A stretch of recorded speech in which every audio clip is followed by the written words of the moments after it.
Hi, my name's Andrew Henon, and I am the Somerset Carers Engagement Officer. I work across Somerset with lots of different groups of unpaid carers in different contexts and in different ways. What I'm doing is I'm facilitating and enabling carers to have a voice, but also to work co-productively. That is to enable and facilitate carers to have what's known as expert by experience, and to be able to represent themselves and others together with service providers, so that they can inform change and improve the services, but also to improve their own lived experiences. The process is called co-production, and I'll be joining different groups of carers, both in the Breaks programme and with different groups like young carers, also carers for people with mental health, and a whole range of different unpaid care roles. An unpaid carer is somebody who is not paid for their caring role. People usually think that they are just family members or friends or neighbours, when in actual fact they are unpaid carers. According to the Carers report, Carers UK report, there are 10.6 million carers in Britain. That is 1 in 5 of the population. If you then consider that there is obviously someone they care for, so that's 2 in 5. And if you also consider the fact that people are likely to become carers or have been carers or are in receipt or will be in receipt of care themselves, then you can see that they, unpaid carers, become us and we as a population. They're not separated out as a discrete group. They are embedded within we are unpaid carers.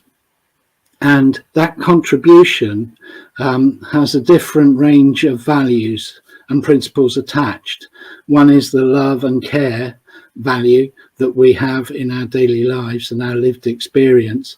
But there is also a financial value that saves the NHS and social work £530 million per day. That equates to £193 billion last year during the pandemic. And that's a considerable amount of effort and support that unpaid carers give, both to society, to themselves, their friends, and everyone else, because it's a really valuable resource. So what I'm hoping to do is to move consultation on. There's been years where unpaid carers have been consulted with over a period of time, and then changes are made on the basis of that consultation. This moves things on a bit into a doing situation where service providers come together with unpaid carers to effect change.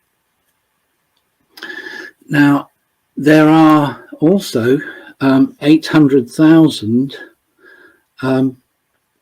overlooked young carers in Britain.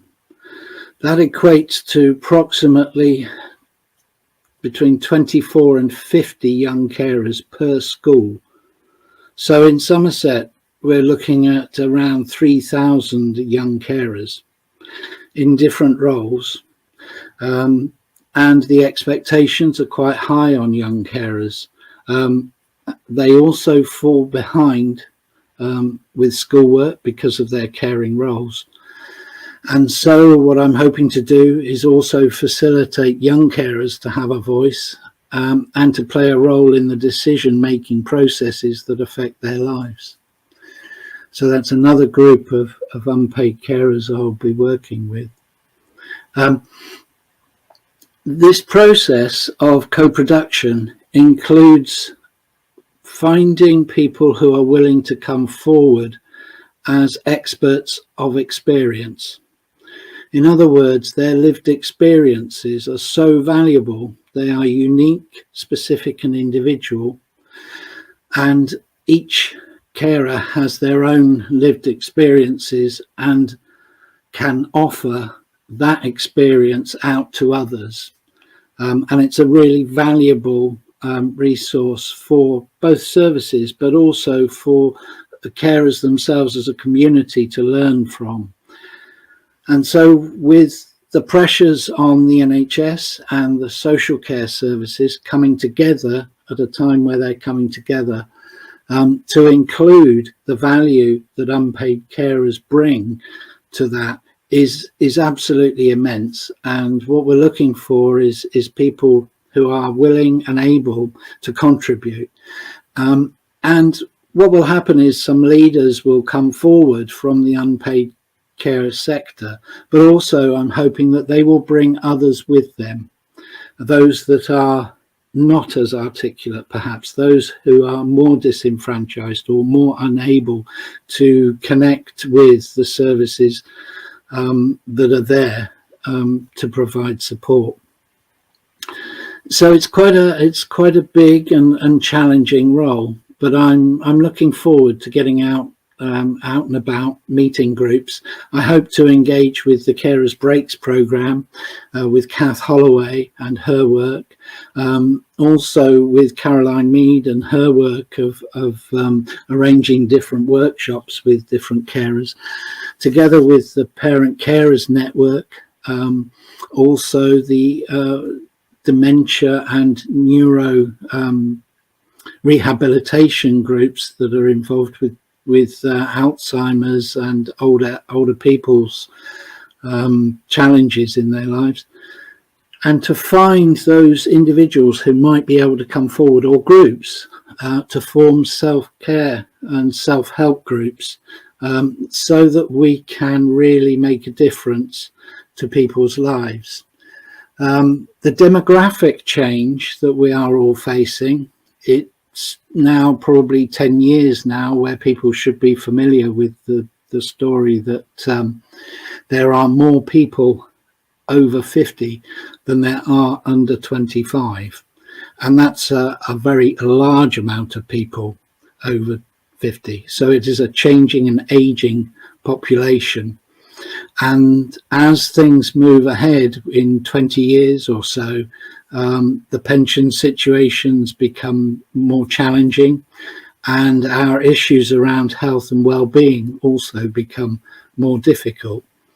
So the NHS and social care look after us, and I hope that we look after them, but also that we look after one another and one another's needs, as well as looking after our own needs and our own best well-being and mental health through the challenging times that actually are coming down the road. So it's not all negative, because within the caring community there is a huge amount of energy, enthusiasm and willingness for change to happen. And so I think I'm going to be able to facilitate and enable the groups to make a real difference. So I look forward to hearing from you. My email is on the strapline below. There is a phone number that you can also call, or you can contact me through Somerset Health Watch. And I think that's sort of what I'm doing in a nutshell, really. I'm moving consultation on through to co-production, and hoping to make a difference in facilitating and enabling unpaid carers in Somerset.